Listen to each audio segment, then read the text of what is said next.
the other Congress people, and is it harder to get things accomplished or prevent things from being accomplished depending on the legislation? Well, yes, of course, is the answer to that. It's harder, but it depends on the issue.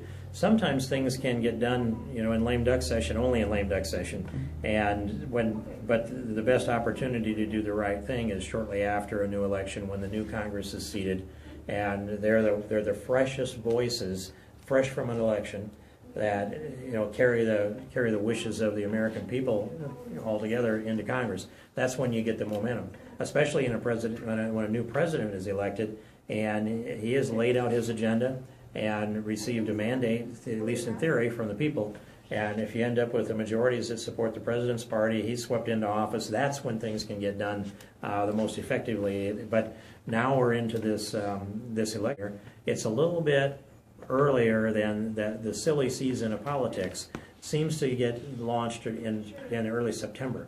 And so, we'll go through June and July in the summer. There'll be legislative months. You get to the August break, where traditionally Congress has left Washington because of the heat and the humidity, and now it's just a good tradition to take a break from the Beltway and the Potomac fever. But after you come back from that, the times that we're in Congress, September and October, getting ready for the November election, that's when the craziest things happen or don't happen. So the dynamic shift from one year to the next, the configuration of where the majorities are in the House, the Senate, and then the party of the president, how that matches up. It's a very, very complex arena. And, I have this complex theory about how this all works, but I put it into this way. It's like 316 million people in America, and each of us have our own cell on this giant multidimensional spreadsheet. And in that little cell, the things we do in the activities of our lives are all the values that we can influence there, and then it's interconnected with everybody else. So then you add that all up 316 times, the interrelations of them, and you end up with something that produces a political result. And that political result is it's the last barrier between technology and progress. So we think about the United States of America, the unchallenged greatest nation in the world, with more riches than the world has ever seen, more technology, more science, more medicine, more know-how, more computer software that's user-friendly, all of this ability, and what's our barrier in utilizing all of those resources to solve the problems of the country and perhaps help solve the problems of the world? The barrier is invariably political. So yes, it is a very, very complex arena to be in, and to the extent that you can evaluate each one of those cells, those 316 million cells in that multidimensional spreadsheet, and to the extent that you can change the input values into other people, is to the extent that you can be successful, and no one will ever understand it, let alone be able to manipulate it completely. That's the arena that I'm in, and it should never be boring.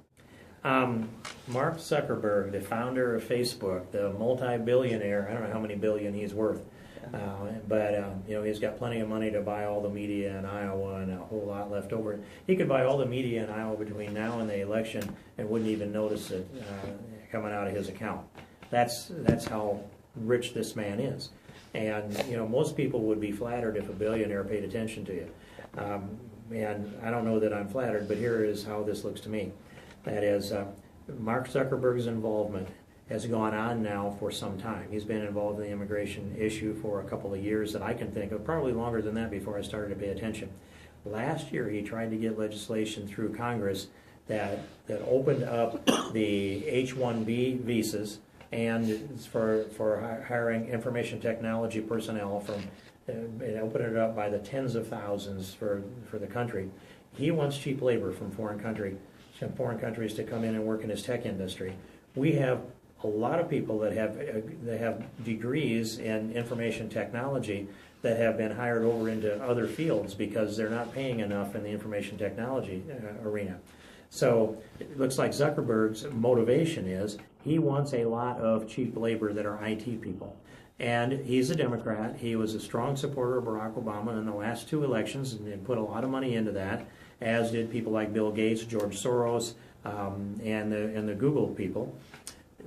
They have decided to make common cause with the open borders pro-amnesty people.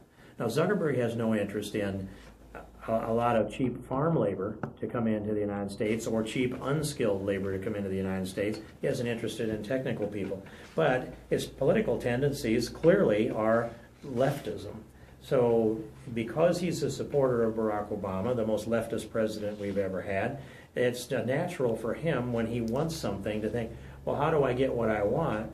Well, I have to support all of the legalization of the illegals that are here. I have to be for open borders, a continuing stream of illegal labor coming across the border. And if I give the Democrats everything that they want, and by the way, their motive is for political power, the more people can come into the country at that level. The statistics show that they at least 2-to-1 vote Democrat. There's nothing below, in a lower rate than that. The highest rate that has been running in the polling is clear up to 8-to-1 Democrat. So somewhere between 2-to-1, probably closer to 2-to-1 than 8-to-1.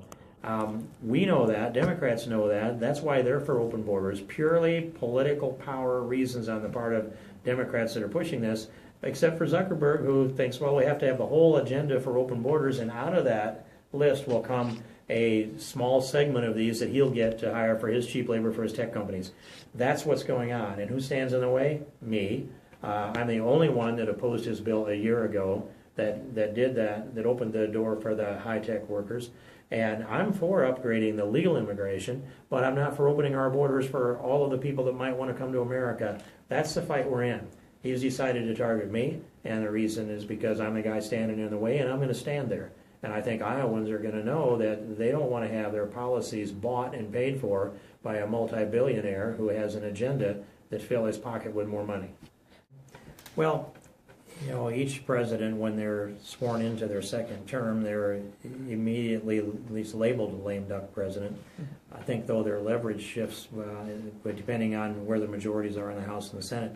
Now, when Bush was president for the earlier part of his terms, we had Republican majorities in the House and in the Senate, so we could move legislation through and get it on the president's desk and get a signature. When Barack Obama became president, he had actually a supermajority in the United States Senate. Yeah, they achieved a supermajority in his first term in the presidency, and they had the Pelosi majority in the House, so they could ramrod legislation through the House. They ramrodded through cap and trade, if you remember. It was killed in the Senate. Then Obamacare is, of course, the biggest one that people will always remember. And so if you've got your party in control of all chambers, a strong president can push things through. I don't know about the difference between now and then. The last 2 years of the Bush administration was when we lost the Republican majority in the House. That meant that Nancy Pelosi and the chairs of the committees used their committees to essentially handcuff President Bush. And, you know, I don't see us at this point quite getting that done in the House, although there's some reason to do that. It's a little bit different, but if you study political science, you would see the reason for the dynamics being what they are.